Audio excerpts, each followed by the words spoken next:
Hello, welcome back to Beneficiary Live Noding. In this episode, we're gonna take a look at one Sverchok SNL or script node light nodes, and this is quite new. I think it's still currently being developed, and its function is still kind of interesting for me. And let's just take a look.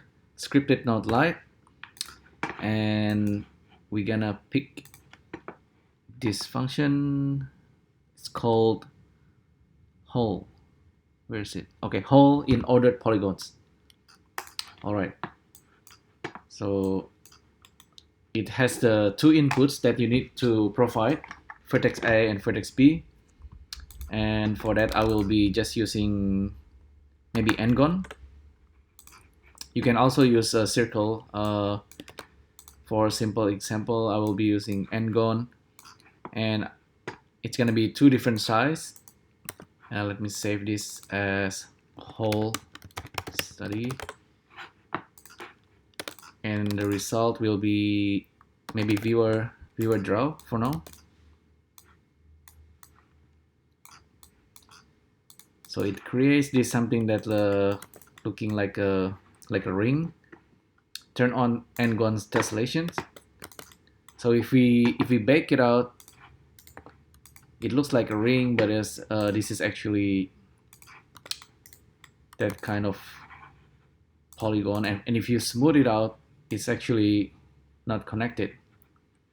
Okay, so it's quite strange, right? But this is also kind of interesting because you can apparently use different number of vertices, and it will still create the polygons for you. And it has only this one edge connecting the two shapes. All right, and so let's see what we can do with it. You can randomize the polygon, so you can create something that's maybe kind of like a broken donut. It's let me try. Maybe you can even triangulate it.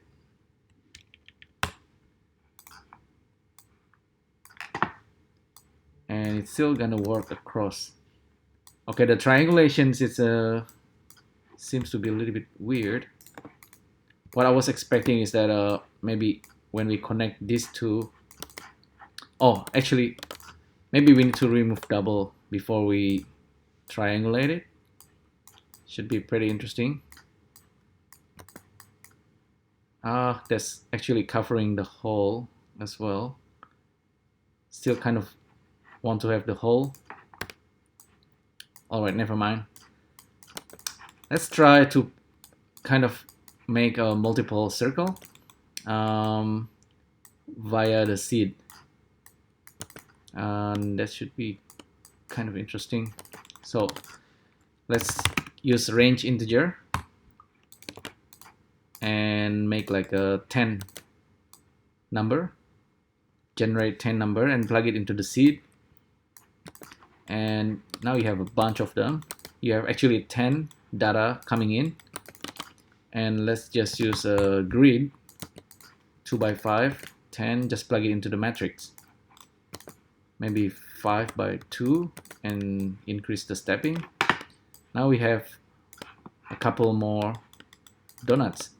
So this is like a little bit of abstract shapes, but we can have like 100 of them very easily. 125 by 4. All right, yeah, something like this. There's this one doesn't seems to work, but it's okay. There's a fill anomaly, but it's fine. We can kind of bake it out. For example, this is just an idea, and then just combine everything. And this guy, if I use the triangulation over here, it's kind of doing it correctly. And you can also now kind of solidify, looking pretty nice. And maybe you can also subdivide, and you get all these interesting shapes. Unfortunately, this modifier doesn't have remove doubles. That's one thing that's missing. but you can probably remove double from Sverchok. But don't worry about that. For now, it's just this thing that I want to show you. It's kind of interesting shape, and you can also just smooth it out a couple of times, and you get this unusual looking objects. And you can smooth it further if you like, or just keep it. Oops, I like it before the smoothing. There you go. From here you can just use a wireframe maybe. Yeah, I think it's pretty interesting. I don't know what is this gonna be for, but I think this hole in ordered polygon is still being developed. It's not just vertices going in. There's a little bit more like elaborate example by Sverchok developer, but for now this is, I think, a quick way to generate these kind of shapes. They are pretty random, but it's interesting anyway.